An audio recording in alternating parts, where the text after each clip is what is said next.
Hello guys, welcome back to my channel. In this video, which is a sample from our course, I'll be solving a common mechanics of materials FE exam problem. So in this question, we are giving a cantilever beam and we need to find the maximum bending moment in kilonewtons meter. So if you guys enjoyed this video, don't forget to like and subscribe. It helps the channel out immensely. Now let's dive in. Oh yeah, everybody now. So in this problem, we are giving a cantilever beam with a point load and a moment at point C, and we need to find the maximum bending moment in kilonewtons meters. So to solve for the maximum moment, we can draw the shear and the moment diagram just like we did in the previous problem, or because this is a cantilever, it does have a fixed end, we know that the maximum moment is going to happen at the fixed end. So we can just apply the moment equations and solve for the moment at A, and that would actually give us our maximum moment. But in this problem, what I'm going to try to do is solve it in both ways. We're going to first apply the moment equations and apply the moment at A, solve for the moment, and I also want to draw the shear and the moment diagram just to show you guys how it's going to look like for this beam, and so that way you get more practice. So why don't you try it and try to draw the shear and the moment diagram so that way you can check your answer on the next video, and also try to solve the moment diagram or try to solve the moment at point A applying the moment equations.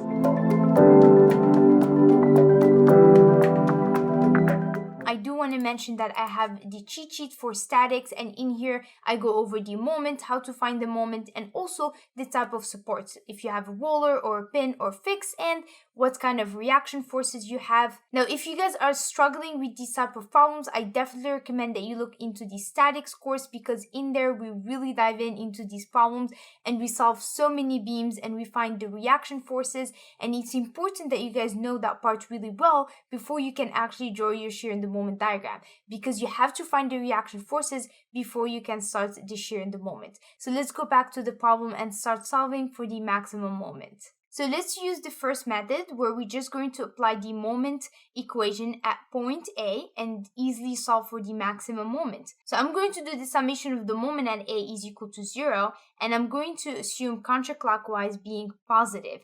Now here at A, I have a moment because that's what we're trying to solve for, right? This moment here, we have a moment here and we want to figure out that moment. Now, when we have a simply supported beam, the moment is 0 at the hinge and at the roller. That's why we don't really include it in our equation. But when you have a cantilever or fixed end, you have to include this moment in your moment equation because that's what you're trying to solve for. So we have MA minus 6C, minus because this load is going opposite of the moment, times 7, which is the moment arm, and then minus 170. So this 170 is a moment. So there's not going to be any moment arm. It's already a moment. So we're just going to leave it as it is. And it's minus because it's going opposite of counterclockwise. This 170 is actually clockwise, and so that's why it's minus. So if you guys plug in these numbers, you're going to get 590 kilonewtons meters, and so this came out to be positive, which means our assumption was right, and this moment is going counterclockwise. Now this moment is also our maximum moment. So let's first start with the shear diagram. Now remember guys, in the previous problem we said we always start at 0 and we have to make sure that we end at 0. So our shear diagram has to always close. Same thing for the moment. So here I have a reaction 6C going up. So the way I calculate this is easy, right? I only have one force going down, so this has to be 6C going up for us to have equilibrium. Also note guys, here AX is 0 because we have no horizontal forces. So here what I'm going to do is go up 6C. So here we have no load. So if I integrate 0, that gives me constant. That's why here I have straight line. Now at this point I have 6C going down. So note guys, so if I want to calculate V2, considering that this is V1, I'm going to do 6C and then minus 6C, which gives me 0. So this is going to be our shear diagram. Here I have no load, 0, and so that's why we have nothing here. And our shear diagram did close at 0, so we're done. That's our shear. Now let's tackle the moment. So for the moment, I'm going to start at 0, but here we have a moment.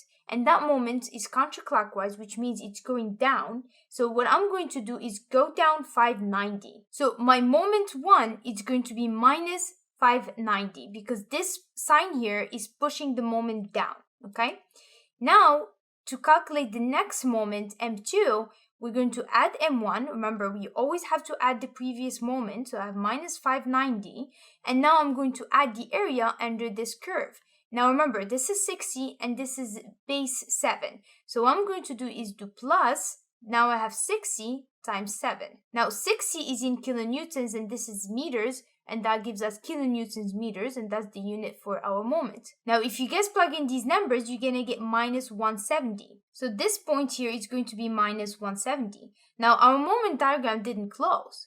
But at point C, we have a moment 170. And that moment is actually clockwise, which means it's pushing my moment up. So now, if I do moment 3, and I do minus 170, because remember, we always add the previous moment. And now I'm going to add to it 170. This is going to give me 0. So if I go straight up, now my moment diagram is going to close. Okay. Now what you need to remember is when you have a moment in your load diagram, you have to transfer it to your moment diagram. You don't necessarily transfer it to the shear. So note guys here, this 170 did not affect our shear diagram. The only thing that affects our shear diagrams is the forces.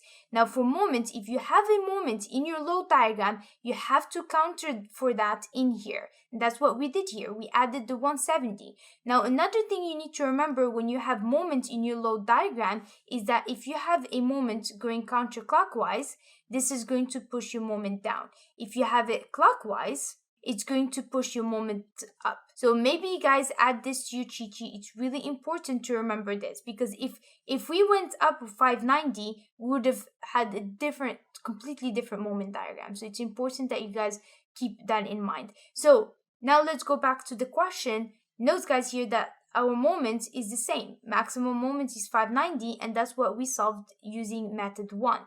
So the answer is going to be C. If you guys are currently looking for an FE exam prep course, make sure to check out our courses here, or you can email us at hello@genieprep.com and my team and I will be happy to help you find the courses that's best for you. Now, if you guys want to see more FE problems in our channel, go ahead and comment below FE problems. Now, thank you guys for watching. I hope you have a great week and I will see you guys on the next video. À la prochaine. Oh yeah, everybody now.